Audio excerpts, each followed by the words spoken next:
big plans this week. It's Monday, it's about 9 a.m. and I planned on getting that walnut tree today that we showed last week, but that's not going to happen. I talked to the landowner last night to confirm I could go over this morning and cut it, and he's doing some road work today on one of the roads that goes into the pasture field. Actually, the only road going into the pasture field.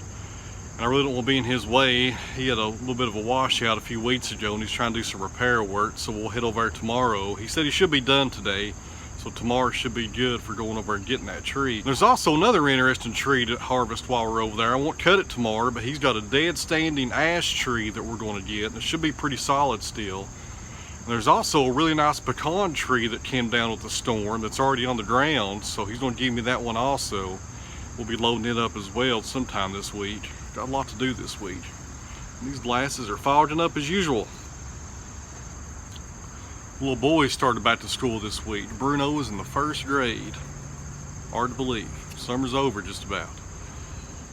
So anyways, guys, what we got in store today, I'm loading up the kiln. I got some 4-quarter walnut going in there and some 8-quarter. And I'm going to try to go over that as we load the kiln because we're doing a little bit different drying schedule here because this walnut has not been air dry completely. The moisture content is in the 20s. It's way above 20. I think it's about 25 or 26 or something like that.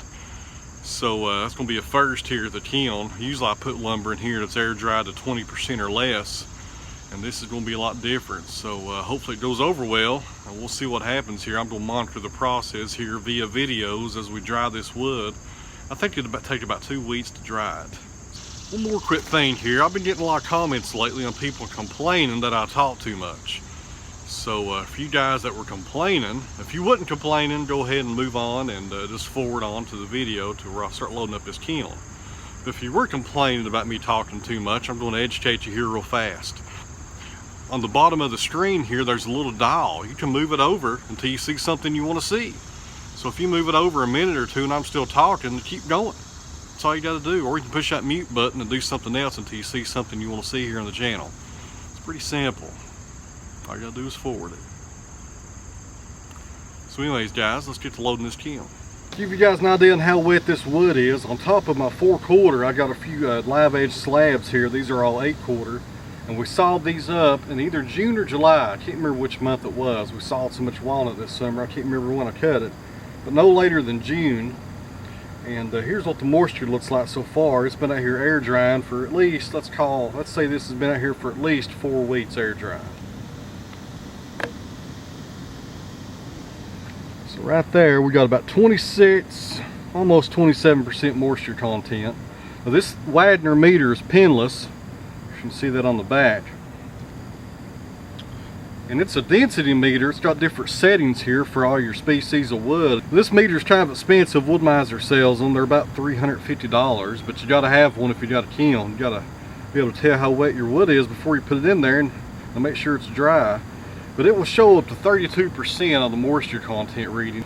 And here at my kiln, nothing goes in that's over 32%, so I really don't have to worry about that. But it's good to have on hand because you can come out here and throw it on your stacks and kind of snake it in between your stickers. See where you're at. See right there, I'm getting 28 right there on the end. And then right here in the middle, 32. But the wood is going to be denser here in the middle. You got to take that into account, because it is a density meter and wood's a whole lot more dense in the middle than it is toward the side. So I usually go with the side reading right here toward the sapwood. That's the most accurate reading you're going to get. It's about 28%, showing 32, and over here it's probably going to be 28. 29, close enough. So this wood is nowhere near ready to go inside the kiln, but that just gives you guys an idea of what I look at when I come out here reading them different moisture contents, and how I decide what's ready to go in the kiln and what's not ready. Alright guys, we're down here to the 5-quarter. That's what's going in the kiln primarily today. There'll be some more slabs to go on top of it. And we're about 27% on our moisture content. And these boards have been out here for almost 2 months air drying with the fans in front of them. And the width is 16 inches and these are 8 feet long. So generally I like to put these in when they're 20% or less. I'm going to try something different this time and do a different drying schedule, and we'll talk about that in a few minutes when we start turning the kiln on. But that's where we're sitting at right now on this lumber, and all these boards are sawed on the same day, so they'll all be about the same moisture content, right at 27%. Looks like we're changing plans here as usual today. Just went inside and had some lunch. I had to change my shirt. It's real humid out here today, man. I was soaked in sweat. I can't stand a wet shirt on me. I had to put something dry on. But oh, wait a minute. Neighbor's mowing the yard. He's been out of town for a week. And I think they got in late last night, and he's been over there all day mowing. Loves to mow that yard. I'm gonna fly the drone here before the storm moves in. See if we can get some overhead aerial footage of my neighbor mowing the yard. That'd be pretty exciting. Anyways, guys, we'll baffle this kiln load and get it going before I have to go pick up Bruno from school, because there's a storm moving in, and I'm not going to be able to get that pine up here today. Looks like I've got some bad rain coming in. It may be raining tomorrow, so who knows if we'll get that walnut tomorrow to see what the rain does. But regardless, we'll get that load drying and see how it does. And check out that slab. I did a video about a year and a half ago called the best log ever on the Wood-Mizer. I sold the slabs that come off that log except for one, and that's one of them right there. 24 inches wide that way. It's about 7/4 thickness, 8 foot tall, and some great crotch figure right there. I'm gonna make something out of it. I'm just not sure what. I'll probably have to take it to my buddy's millwork shop downtown and get him to flatten it for me. Loves that mower, man. He's wearing it out. And one last thing here before we baffle this load.